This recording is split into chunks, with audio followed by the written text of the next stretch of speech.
10 cara untuk melenyapkan kebencian. Ya bertahap. Oleh karena itu, kalau Anda belum membenci, jangan mulai membenci. Kalau semua cara-cara itu tidak bisa menghilangkan kebencian, pakai cara yang ke-10. Apa yang cara yang ke-10? Memberi hadiah kepada yang dibenci. Nah, caranya gimana?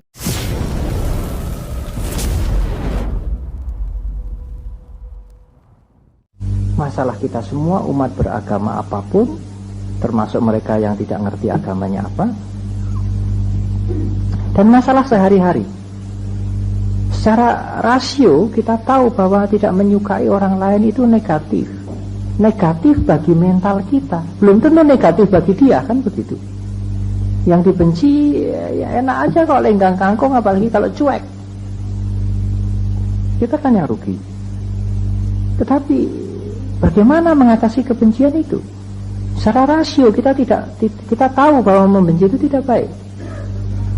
Dan kalau orangnya tidak tampak, ya semoga dia berbahagia, sadar. Wah bantu, tapi nanti kalau lewat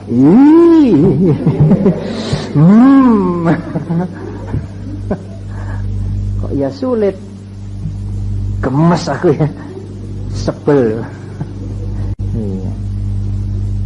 Ya memang ini meta itu bertahap. Kita tidak bisa menghilangkan rasa tidak senang orang lain kepada orang lain, yang orang lain itu membuat masalah dengan kita sekaligus. Kita berusaha untuk pelan-pelan menghilangkan. Oleh karena itu meta harus ditunjang dengan pengertian. Pengertian intelektual itu bisa mengurangi kadar kebencian kita kepada dia.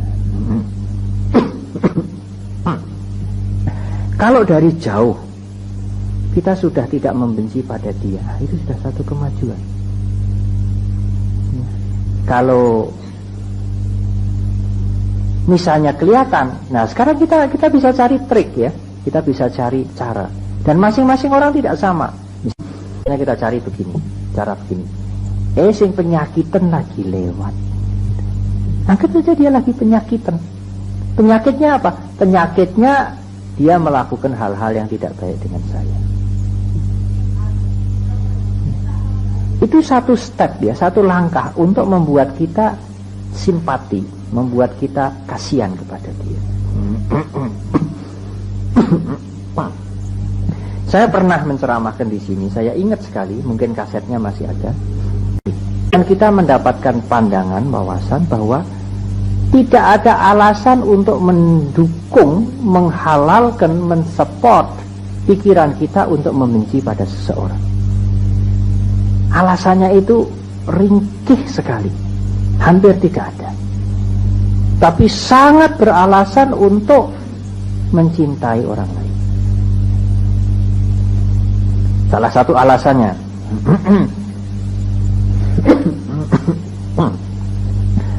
semua orang pancakanda, 5 unsur. Semua orang punya jasmani, perasaan, pikiran, ingatan, kesadaran. Semua orang. Yang miskin, kita sendiri, termasuk yang kita tidak senang, persis sama dengan kita. 5 kelompok. Kita tidak punya unsur ke-6, dia juga tidak punya unsur ke-6.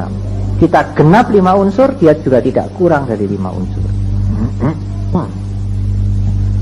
Kemudian fisiknya, meskipun kita sebel melihat dia, wah kayak bibit lampir lah kalau dia itu, apalagi kalau dia bawa sapu, persis gitu ya. Fisiknya itu 4 unsur. Ada yang padat, ada yang cair, ada yang gas, ada yang panas. Kita pun 4 unsur. Unsur yang kelima ruang. Kita tidak punya unsur ke-6 dan dia juga tidak kurang dari 5 unsur. Kalau 5 unsur ini diurai apa? Kalau 5 unsur ini diurai rambut, kuku, gigi, kulit, apalagi bulu, daging, urat-urat, tulang, sumsum, paru-paru, jantung, diafragma, usus besar, usus kecil, dan di situ ada makanan yang belum dicernakkan, tai, kencing, persis sama dengan kita. Kotoran dia gimana? Bau. Kotoran kita yang membenci dia, bau juga, persis. Jadi, mengapa kita membenci? Kan dia melakukan kejahatan, ya. Tapi kita yang membenci, apakah kita tidak punya kejahatan? Kita juga punya kejahatan. Tapi saya kan punya kebaikan. Dia juga punya kebaikan. Kalau kita membenci dia, kejahatan dia tidak akan turun. Kebaikan dia tidak akan hilang. Dia tetap punya kebaikan dan dia masih punya kejahatan. Sebaliknya, kalau kita membenci dia, kejahatan kita bertambah. Mungkin materi kita tidak kurang, kemuliaan kita tidak kurang, tapi spiritual kita akan menurun. Spiritual itu tidak bisa diukur dari rumah. Rumahnya gedong, rumahnya gedek, pangkatnya tinggi, pangkatnya rendah, pakaiannya bagus, pakaiannya jelek. Bukan ukuran spiritual.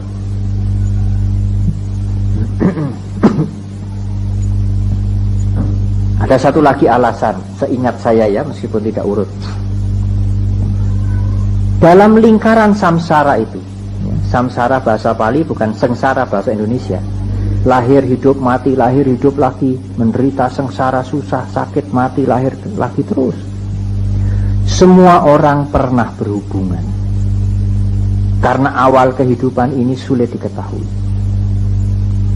Siapa tahu orang yang Anda benci itu dulu istri Anda, ayah Anda, anak Anda. Pernah ada satu cerita. Seorang ibu sedang menggendong anaknya, menyuapi dengan nasi tem ayam. Lalu ada anjing menggonggong. Ibu ini digigit-gigit pakaiannya, mau minta nasinya itu. Anjingnya disepak. Pergi kamu.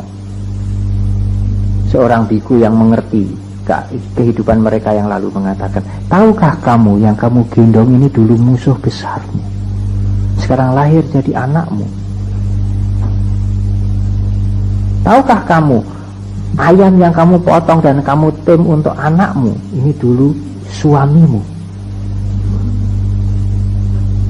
Tahukah kamu anjing yang menggonggong-gonggong minta sedikit daging itu dulu anakmu, dia lahir jadi anjing. Siapa tahu orang yang kita benci sekarang besok jadi anak kita. Siapa tahu anak kita sekarang besok jadi ibu kita. Wah, dulu saya digebuki terus, besok saya jadi ibunya, bialas saya gebuki terus. Ini begitu. Itu lingkaran samsara. Binatang-binatang bisa menjadi saudara kita dahulu atau yang akan datang. Saya agak tertawa waktu Ibu Gedong Oge, pemuka agama Hindu di Mendut. Mengapa moral manusia sekarang merosot? Beliau mengatakan agama Hindu juga percaya lahir kembali. Manusia-manusia yang sekarang ini lahir adalah evolusi dari binatang-binatang yang sedang naik tingkatnya menjadi manusia. Dan kebinatangannya itu masih ikut. Sehingga zaman sekarang ini moral kita merosot, kekejaman, orang dicincang, orang diperkosa, anaknya sendiri diperkosa seperti binatang. Karena itu mereka ini, manusia-manusia sekarang ini banyak yang dari binatang yang sedang naik tingkat. Wah, sadis amat ya. Wah, tapi baik sekali penjelasan seperti ini ya. Penjelasan seperti ini. Kita bisa berhubungan. Jadi kalau umat Buddha lagi pacaran bisa mengatakan gini, nanti dulu loh, siapa tahu dulu kamu itu anjing saya.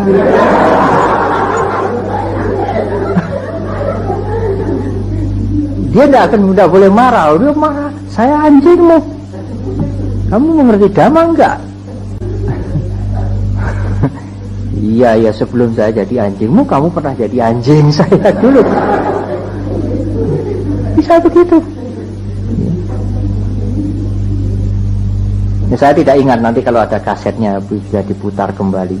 10 cara untuk melenyapkan kebencian. Ya bertahap. Oleh karena itu, kalau Anda belum membenci, jangan mulai membenci. Ingat cerita kali, yakini. Seorang suami punya istri, istrinya tidak punya anak. Istrinya menganjurkan suaminya menikah lagi. Suaminya mengatakan, kamulah yang nyarikan istri yang baru. Istri yang tua menyarikan istri yang baru, dapat. Istri yang baru hamil, mau melahirkan. Begitu mau melahirkan anak, istri yang tua timbul kebencian. Nanti anaknya yang ini kan terima warisan semua, saya bisa didepak. Anaknya lahir procot, diganti anak kucing. Wah, suaminya marah karena istrinya lahir kucing, melahirkan anak kucing. Dibunuh. Lahir lagi yang kedua kali, anaknya kucing lagi. Lahir lagi yang ketiga kali, hampir begitu. Nah, istri muda tahu ini perbuatan istri tua. Akhirnya apa? Istri muda mati menjadi tikus, istri tua mati jadi ayam babon. Ayam babon bertelur 2 kali, dimakan tikus 2 kali. Wah, ayam babon tahu, wah tikus itu makan saya. Ayam babon yang istri tua ini benci dengan tikus. Dia mati jadi harimau. Tikus yang dulu istri muda anaknya dibunuh 2 kali, mati lahir jadi kijang. Kijang punya anak 2 kali, makan harimau 2 kali. Wah, terus begitu. Akhirnya ketemu Sang Buddha. Waktu itu istri muda lahir jadi manusia, punya anak. Istri tua lahir menjadi raksasa. Begitu anaknya dilahirkan, ambil. Zaman dulu katanya begitu, zaman dulu ya. Sekarang mungkin ya ada listrik dan segala macam, ada internet, ada apa, komputer. Itu ada sanyo. Ya itu raksasa tidak mau dekat. Dulu mengatakan Bante memang dulu begitu. Zaman dulu orang melahirkan anak itu tiba-tiba seperti ada yang menggigit, ya, tubuhnya jadi biru, mati dan sebagainya. Nah, akhirnya tahu kalau anaknya dimakan raksasa ini. Anak yang ketika dilahirkan, dia waktu mau dimakan dia lari masuk ke wihara Jetawana. Raksasinya mau masuk tidak bisa, karena katanya di wihara-wihara yang besar itu di pintu gerbangnya ada dewa yang menjaga. Kamu tidak boleh masuk ke sini. Tapi Sang Buddha mengatakan biarkan masuk.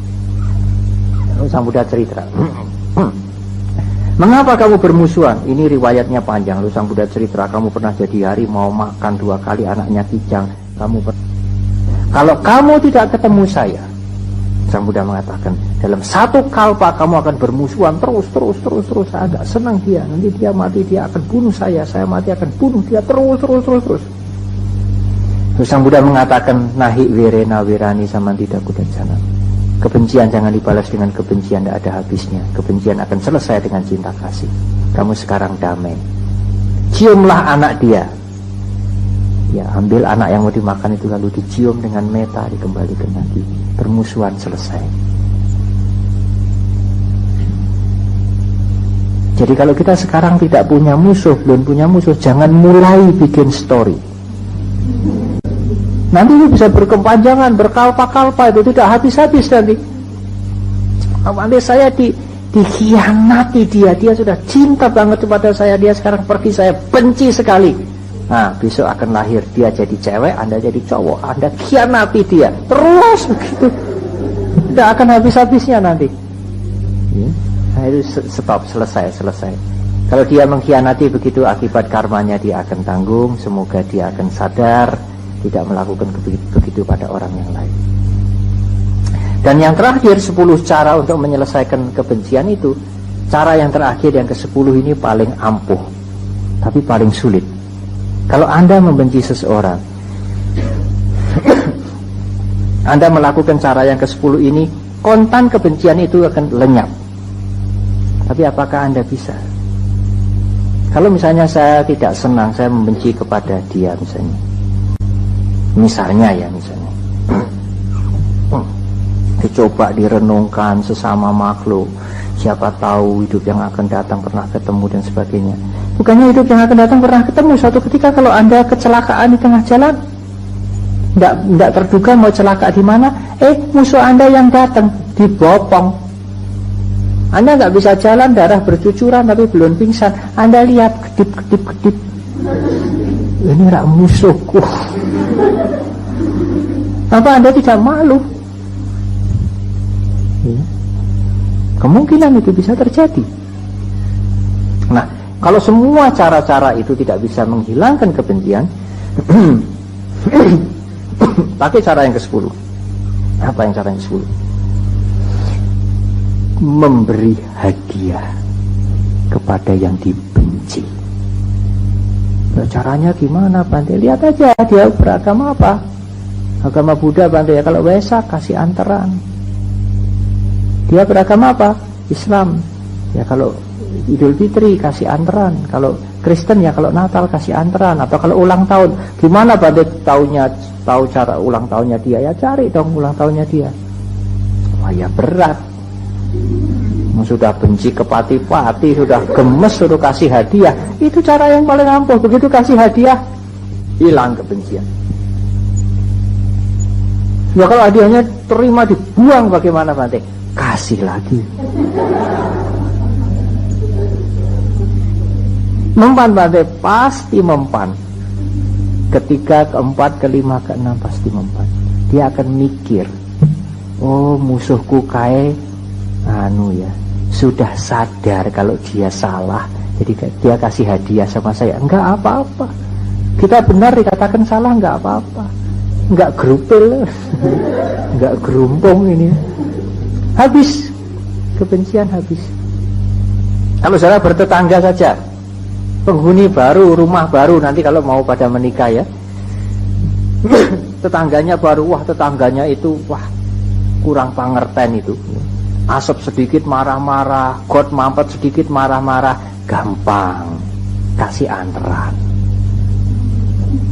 Sebulan sekali boleh. Loh, kok sebulan sekali ngantar ke sini? Ya, kami sebulan sekali selamatan gitu. Pasti lumer, saudara, pasti lumer. Apa saja, kasih apa saja, apa ya, pete, apa, durian gitu ya, pasti lumer. Kalau ditanya selamatan apa, ya dalam hati saja bilang selamatan biar selamat tidak kamu ganggu. Itu cara yang ke-10. Berdana adalah bentuk dari meta. Meta itu kan sikap mental, cinta kasih. Sikap mental meta ini kalau muncul di ucapan bagaimana? Ucapannya itu tidak menyakitkan orang lain, memberikan pujian yang pantas. Kalau meta ini muncul dalam perbuatan bagaimana? Suka menolong. Jadi suka menolong itu adalah perwujudan dari meta, dari cinta kasih.